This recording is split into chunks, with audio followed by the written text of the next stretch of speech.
नमस्कार, मैं श्रुति सिंह। स्वागत है आप सभी का इनसाइड झांकी न्यूज के इस बुलेटिन में। चलिए जानते हैं आज की खबरों के बारे में। खबरों की शुरुआत करते हैं राजधानी रांची से। प्रदेश भाजपा अध्यक्ष बाबूलाल मरांडी ने कहा कि अब हेमंत सोरेन को जवाब देना होगा और 5 साल का हिसाब भी देना होगा। उन्होंने जितना लूटा है उसकी पाई पाई वसूल की जाएगी। भलाई इसी में है कि अब तक जितनी भी गड़बड़ी हुई है उसकी जांच कराएं। बाबूलाल मरांडी गुरुवार को प्रदेश भाजपा कार्यालय में पत्रकारों से बातचीत कर रहे थे। उन्होंने कहा कि राज्य में हुए भ्रष्टाचार और घोटाले को लेकर उन्होंने कई पत्र मुख्यमंत्री को लिखे हैं।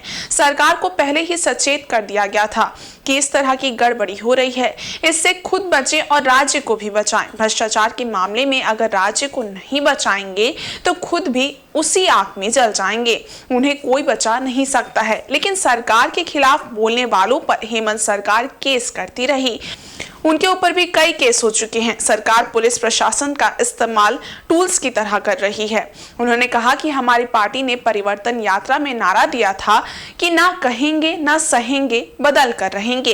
ये नारा आगे भी रहेगा। इसी में एक और नारा दिया गया था, हेमंत सोरेन जवाब दो, 5 साल का हिसाब दो। बाबूलाल मरांडी ने कहा कि साहिबगंज में अवैध तरीके से पत्थर का उत्खनन और अवैध ढुलाई को लेकर उन्होंने राज्य सरकार और मुख्यमंत्री को पत्र लिखा था, लेकिन इस पर सीएम ने संज्ञान नहीं लिया। पत्र लिखने के करीब 1 से 1.5 साल बाद वाहन दुर्घटना घट गई। जांच हुई तो पता चला कि साहिबगंज में हजारों करोड़ रुपए का पत्थर घोटाला हुआ है। उन्होंने कहा कि कोयला चोरी ने हेमंत सोरेन के कार्यालय में सारे रिकॉर्ड को तोड़कर नया कीर्तिमान स्थापित किया है। कैसे तो कई मुद्दों पर हमने राज्य सरकार को पत्र लिखते रहा, लेकिन कुछ महत्वपूर्ण पत्र है और घटना का इसलिए उसका मैं उल्लेख करना चाहूंगा। एक तो आप सब लोगों के संज्ञान में है पत्थर चोरी का मामला।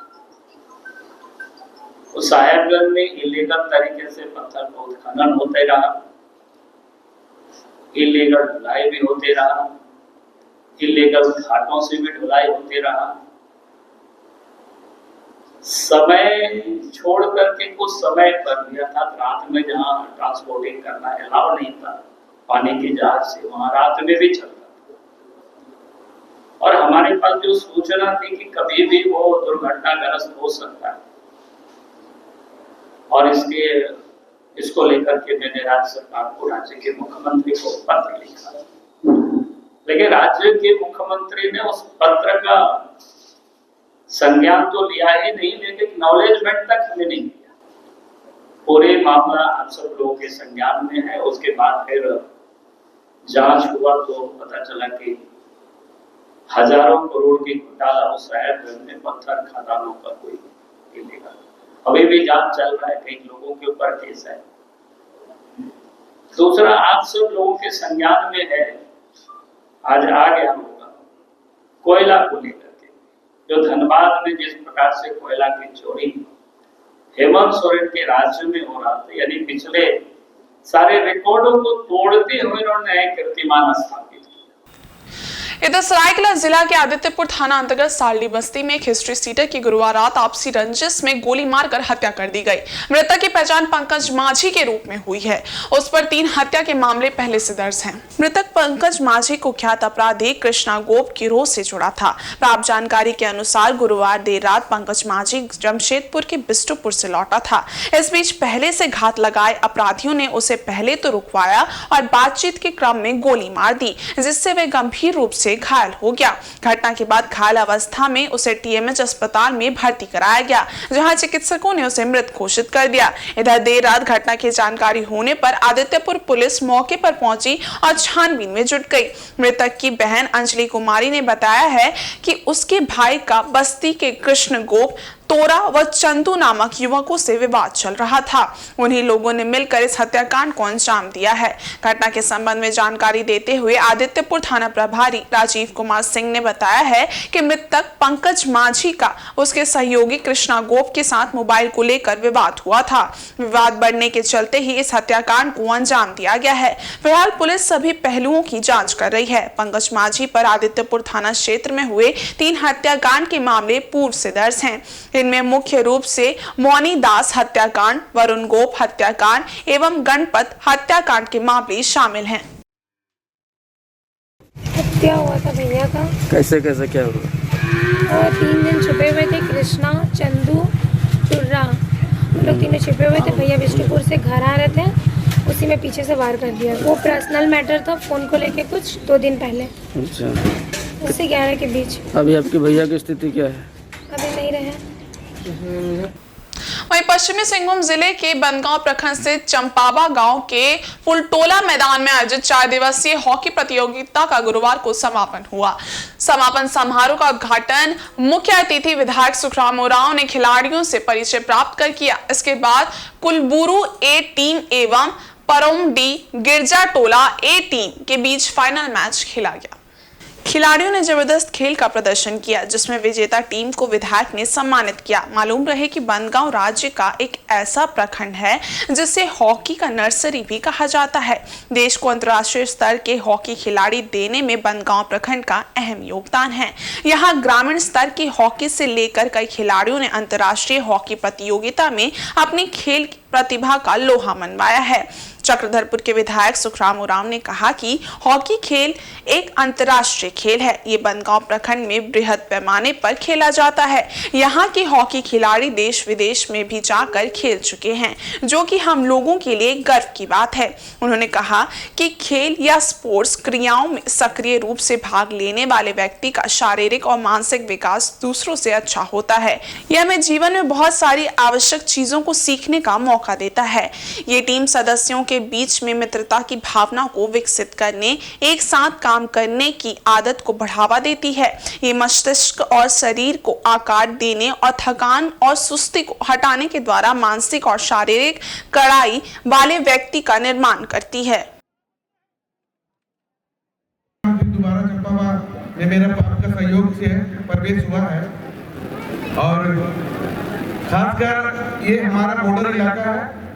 थोड़ा सा आगे बढ़ेंगे तो मनोरपुर विधानसभा पड़ता है और दोनों विधानसभा के बॉर्डर इलाका में जो थोड़ा बहुत काम हुआ है और बहुत सारी चीज जो हम यहाँ के लोगों से हम लोगों को फीडबैक मिला है, चाहे वो बैंक का मामला हो, चाहे रोड का मामला हो, चाहे कई जगह पर पुल पुलिया की मामला हो, इस सारी चीजों को हम लोगों ने ध्यान में रखा है। स्कूल के सभी टीचर्स को और इस क्षेत्र के सभी हमारे मानकी मुंडा को और दर्शकों को, साथ में खिलाड़ियों को फिर मैं तहे दिल से मैं धन्यवाद देना चाहूँगा कि बिहार में चंपावा पंचायत एक ऐसा पंचायत है जिसको हम लोग हिंदी की भाषा से बिहार बोलते हैं। इस बिहार के बीच में इतना अच्छा हॉकी के मैदान और इतना सुंदर, इतना व्यवस्थित तरीके से अगर कोई कार्यक्रम हो रहा, ये बहुत बड़ी बात है।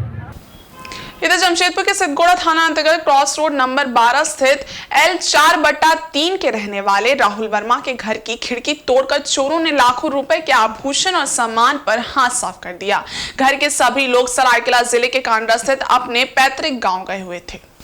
इस मामले में पीड़ित गृहस्वामी ने थाना में लिखित शिकायत की है। राहुल के अनुसार उनका पूरा परिवार 27 नवंबर को कांड्रा अपने गांव गया हुआ था।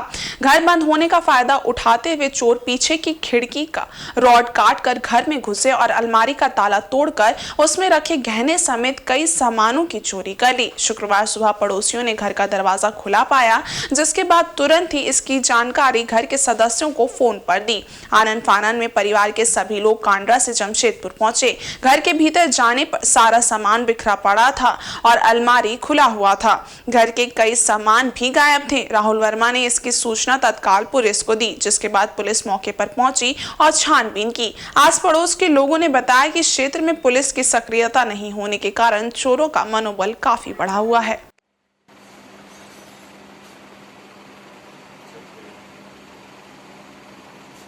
क्या क्या चोरी हुआ बताएं?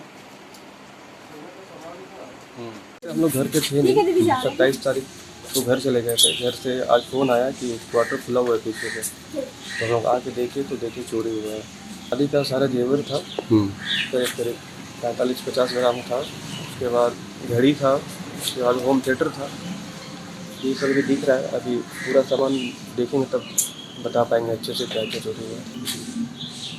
50 ग्राम सोना कितना का होगा? 3-4 लाख का हो जाएगा। हम लोग घर गए हुए थे, घर बोले तो अपना गांव गए थे कांड्रा। कांड्रा मतलब जमशेदपुर। हाँ जमशेदपुर है, यहाँ से 30 किलोमीटर दूर है, वो अपना घर है, तो वहाँ गए थे, फिर कोई नहीं था। पुलिस को सूचना दी? हाँ पुलिस को बुलाए, पुलिस आए, देखे, वो वीडियो बनाए, फिर बोले कि रिटर्न कंप्लेन कीजिए। तो थाना में लिख दिए? हाँ, थाना में भी लिख के देंगे, जा रहे थाना अभी। कंप्लेन भी किया था, पुलिस जस्ट आई, उन्होंने एफआईआर लिया और फिर कुछ इनिशिएटिव ऐसा लिया नहीं कि मतलब, क्योंकि सोसाइटी भी ऐसे बगल में बसती है, काफ़ी ऐसे लोग हैं जिनको पता रहता है कि कोई है नहीं, अगल बगल के ही लोग होते हैं जिनको पता है कि वो अभी घर पे नहीं है, तो ऐसा करते हैं। अक्सर तो मैं जब भी देखी हूँ कि 3-4 साल से कोई किसी ना किसी अगल बगल घर में ट्राई तो किया ही गया है। ऐसे हमारे लाइन में कितने लोग हैं कि मतलब 3-4 घर हैं जिनका घर पे हुआ है, जैसे इनके भी बगल बगल आप देखेंगे तो उनके घर में भी ट्राई हुआ था। और यही है कि थोड़ा सा अपना जिम्मेदारी लेके जब भी कहीं जाए तो मेक श्योर कीजिए, ये सोसाइटी वैसी नहीं है तो किसी पर्सन को छोड़ के जाए घर पे, खुद पे ही अलर्ट करे। प्रशासन से क्या चाह रहे हैं? कंप्लेन ले, पकड़े, आसपास के लोगों को पूछताछ करे, कैमराज अगर सोसाइटी में है तो उनको भी चेक करे। इधर झारखंड विधानसभा चुनाव के करीब आते ही राज्य में राजनीति तेज हो गई है। जहां एक तरफ ताबड़तोड़ शिलान्यास हो रहे हैं, वहीं दूसरी ओर योजना का श्रेय लेने की भी होड़ मची हुई है। पूर्वी सिंहभूम जिले के पटमदा स्थित बामनी गांव में बने कोल्ड स्टोरेज को लेकर जुगसलाई क्षेत्र के पूर्व विधायक रामचंद्र सहस और विधायक मंगल कालिंदी आमने सामने आ गए हैं। दरअसल कोल्ड स्टोरेज में वर्ष 2019 में लगे शिलापट को हटाकर इसे पीपीपी मोड में शुरू कर दिया गया है। इस पर तत्कालीन विधायक रामचंद्र सहस ने कहा है कि उनके एवं जिले के सांसद के प्रयास से कोल्ड स्टोरेज निर्माण को स्वीकृति मिली थी। कुछ समय बाद सरकार बदल गई और कोल्ड स्टोरेज निर्माण के बाद भी कई वर्षों तक इसे शुरू नहीं किया जा सका। गुरुवार को आनन फानन में चुनाव आचार संहिता लगने से पूर्व इसे पीपीपी मोड पर शुरू कर दिया गया। वैसे राज्य के मुख्यमंत्री ने वर्ष 2021 में इसका ऑनलाइन उद्घाटन किया था, बावजूद इसके कोल्ड स्टोरेज को शुरू नहीं किया गया था। पूर्व विधायक रामचंद्र सहस ने इसे औची राजनीति करार दिया है। उन्होंने कहा कि उनके विधायक बनने से पूर्व से ही क्षेत्र के लोगों की मांग थी कि क्षेत्र में एक कोल्ड स्टोरेज का निर्माण कराया जाए। इसे देखते हुए उन्होंने अपने कार्यकाल में कोल्ड स्टोरेज निर्माण कराया था। आज जिस कोल्ड स्टोरेज की शुरुआत की गई है उसे 4.5 वर्ष पूर्व ही हो जाना चाहिए था। साथ ही शिलापट के विषय में उन्होंने कहा कि शिलापट रहे या ना रहे, लेकिन जनता को पता है कि क्षेत्र में विकास कार्य किसने किया है और समय आने पर जनता इसका जवाब जरूर देगी। वहीं विधायक मंगल कालिंदी ने कहा कि मुख्यमंत्री ने इसका उद्घाटन किया था, कोरोना के कारण इसे शुरू करने में थोड़ा विलंब हुआ था, अब इसका शुभारंभ किया गया है। मैं विधायक नहीं बने थे तब से ही लोगों का ये मांग था। जब मुझे जुगसलाई विधानसभा क्षेत्र के सम्मानित जनता ने जनप्रतिनिधि बना करके झारखंड विधानसभा भेजा तो विधानसभा में मेरा पहला क्वेश्चन कोल्ड स्टोरेज को लेकर के ही था और उस दिशा में हमने प्रयास किया। राज्य सरकार के विभागीय पदाधिकारी, विभागीय मंत्री, मार्केटिंग बोर्ड के चेयरमैन के बीच में संवाद स्थापित किए और किसानों का जो मांग था बातों को रखे। सरकार ने मेरे ही कार्यकाल में कोल्ड स्टोरेज निर्माण करने का स्वीकृति दिया, निर्माण करने के लिए राशि उपलब्ध कराया, निर्माण हुआ और आज उस कोल्ड स्टोरेज का उद्घाटन हुआ। ये उद्घाटन 4.5 साल पहले हो। मुख्यमंत्री आदरणीय हेमंत सोरेन जी 2021 में ऑनलाइन उद्घाटन कर दिए, ठीक है ना। उसके बाद कोरोना कोविड था, उसके बाद लोकसभा में आचार संहिता के कारण जो है थोड़ा विलंब हुआ था, लेकिन आज विधिवत रूप से नारियल तोड़कर इस कोल्ड स्टोरेज को चालू किया और हमारे बड़ाम पटमदा क्षेत्र के जो किसान हैं, उन लोगों के लिए ये महत्वपूर्ण योजना, क्योंकि सब्जी बाजार ले जाते हैं बेचने के लिए, और जब शाम होता है तो सब्जी को औने पौने दाम में बेचकर वो लोग निकल जाते हैं। कि स्टोरेज के लिए, जैसे बड़ाम में स्टोरेज, कमलपुर थाना क्षेत्र में एक स्टोरेज के लिए भी हमने मांग किया है। वहां स्टोरेज हो जाने से वहां के किसानों को भी इसका और लाभ मिलेगा। और पश्चिमी सिंहभूम जिले के बनगांव प्रखंड के मिरमा गुट्टू पंचायत के कटवा मैदान में आयोजित 3 दिवसीय फुटबॉल सह हॉकी प्रतियोगिता का गुरुवार को समापन हो गया। ग्राम सभा की ओर से आयोजित इस प्रतियोगिता में महिला वर्ग के लिए फुटबॉल एवं पुरुष वर्ग के लिए हॉकी का आयोजन किया गया। प्रतियोगिता के समापन सह पुरस्कार वितरण समारोह में बतौर मुख्य अतिथि विधायक सुखराम उरांव एवं विधायक प्रतिनिधि सह मुखिया मिथुन कागराई, मुखिया चिरपी, सामाजिक कार्यकर्ता हरुण हंस पूर्ति मौजूद थे। फाइनल मैच का उद्घाटन विधायक सुखराम उरांव ने खिलाड़ियों से परिचय प्राप्त कर किया। उसके बाद महिला वर्ग के फुटबॉल प्रतियोगिता में 11 स्टार व SS स्कूल द्वारा खेला गया। वहीं पुरुष वर्ग के हॉकी प्रतियोगिता में लुदम केल व केड़ी गाड़ा टोला के बीच खेला गया, जिसमें विजेता एवं उप विजेता टीम के खिलाड़ियों को विधायक ने उपहार देकर सम्मानित किया। प्रतियोगिता को संबोधित करते हुए विधायक सुखराम उरांव ने कहा कि खेल से शारीरिक व मानसिक विकास होता है, इसलिए युवाओं को खेल पर विशेष ध्यान देने की जरूरत है। शारीरिक व्यायाम हर उम्र में जरूरी है। वर्तमान समय में जिस प्रकार से हमारा जीवन शैली हो चुका है, इसमें शारीरिक मेहनत बहुत जरूरी है। वहीं झारखंड सरकार ने खेल के विकास में काफी कार्य किया है, जिसमें युवाओं को खेल के क्षेत्र में अधिक से अधिक मौका मिला है। पंचायत स्तर पर खेल प्रतियोगिता आयोजित कर युवाओं की प्रतिभा को निखारने की जरूरत है। बहुत ही सुंदर आप लोगों का यहाँ पर दृश्य हमें देखने को मिल रही है। तो मैं कहना चाहूँगा कि फुटबॉल टूर्नामेंट बहुत हार्ड खेल होता है और महिलाओं को बहुत सावधानी से खेलना होगा, क्योंकि फुटबॉल एक ऐसा गेम होता है, लोगों की जान भी जाती है, पैर भी टूटती है, और खासकर विशेषकर महिलाओं के लिए और भी दिक्कत होती है। और कोई भी खेल है, छोटा छोटा मैदान है, खेलना चाहिए, और जिस छोटा छोटा मैदान से ही आज देश लेवल में, अंतर्राष्ट्रीय लेवल में जगह बना पाए हम लोग। तो कोई मैदान होता है, छोटा हो या बड़ा हो, चाहे गांव का हो या शहर का हो, खेल को खेल भावना से खेलिएगा तो स्वाभाविक है कि आप भी एक दिन ना एक दिन आप अपने जगह पर जरूर पहुंचिएगा। आज स्कूल में भी खेल को ज़्यादा महत्व झारखंड सरकार ने दिया है, और हमको लगता है कि बनगांव ब्लॉक से कई बच्ची जो फुटबॉल में भी और हॉकी में भी जिला स्तर पर उसका सिलेक्शन भी हुआ है। वहीं पूर्वी सिंहभूम जिले के मुसामनी बस स्टैंड स्थित यात्री विश्रामालय भवन में एक अधेड़ व्यक्ति की मौत हो गई। मृतक की पहचान 55 वर्षीय समीर कालिंदी के रूप में हुई है, जो विश्रामालय में ही रहता था और छोटे मोटे काम कर अपना जीवन यापन करता था। समीर कालिंदी कई दिनों से बीमार थे। वे पिछले 4 दिनों से यहीं विश्रामालय में ही रह रहे थे। गुरुवार को लोगों ने उन्हें सोते हुए मृत पाया। बस स्टैंड के लोगों ने मित्रों एवं परिजनों को सूचना दी। परिजनों ने उनके शव को वहां से ले जाकर अंतिम संस्कार कर दिया। समीर कालिंदी मुसाबनी के एकमात्र अनाउंसर थे, जो हर किसी पार्टी व दुकान के प्रचार के लिए माइक से अनाउंसमेंट कर लोगों को सूचना देने का काम करते थे। इनका इस तरह से चले जाना लोगों को उनकी कमी हमेशा महसूस होगी।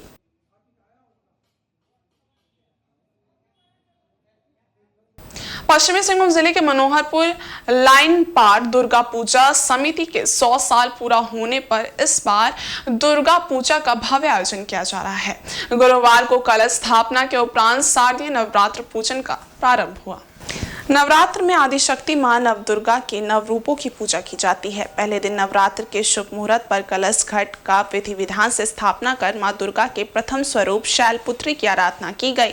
वहीं नवरात्रि के दूसरे दिन मां दुर्गा के तपस्विनी रूप मां ब्रह्मचारिणी की पूजा अर्चना की गई। नव दुर्गा मंदिर में मां दुर्गा के दर्शन के लिए सुबह से ही श्रद्धालुओं का तांता लगा रहा। मनोहरपुर लाइन पार दुर्गा पूजा समिति के 100 साल पूरा होने पर श्रद्धालुओं में भी उत्साह का माहौल है। है। नवरात्र के प्रथम दिन से ही पूजा पंडाल के पट खुलने पर यहां श्रद्धालु माता का दर्शन करने आ रहे हैं। इसको लेकर पूजा कमेटी के द्वारा पंडाल और पंडाल तक पहुंचने वाले पथ को आकर्षक लाइटिंग से सुसज्जित किया गया है, जिसे देखने के लिए मनोहरपुर व आसपास से भी लोग पूजा पंडाल पहुंच रहे हैं। वहीं दुर्गा पूजा को लेकर बाजार में भी चहल पहल बढ़ गई है।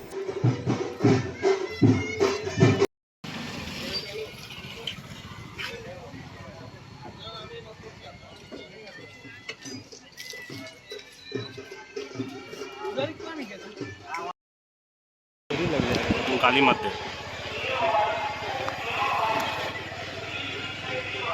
धीरे ले जाते अपना यार। और पूर्वी सिंहभूम जिले के मुसाबनी में गुरुवार शाम महाराज अग्रसेन की जयंती धूमधाम से मनाई गई। इस अवसर पर पीडब्ल्यूडी स्थित ताजमहल होटल के समीप चौक पर अग्रवंशियों ने उनकी तस्वीर की आरती उतारकर पुष्प वर्षा की। इस मौके पर पुजारी जितेंद्र कुमार जोशी द्वारा पूजा पाठ कर तथा नारियल फोड़कर महाराज अग्रसेन की तस्वीर पर पुष्प अर्पित किया गया। इसके उपरांत समाज के सभी लोगों ने बारी बारी से पुष्प अर्पित किया। इस मौके पर केक भी काटा गया और उपस्थित लोगों के बीच मिठाइयां भी बांटी गई। समाज के लोगों ने महाराज अग्रसेन के जयकारे लगाए। मौके पर भरत कुमार अग्रवाल, पुरुषोत्तम कवंटिया, चंद्र प्रकाश शर्मा आदि उपस्थित थे।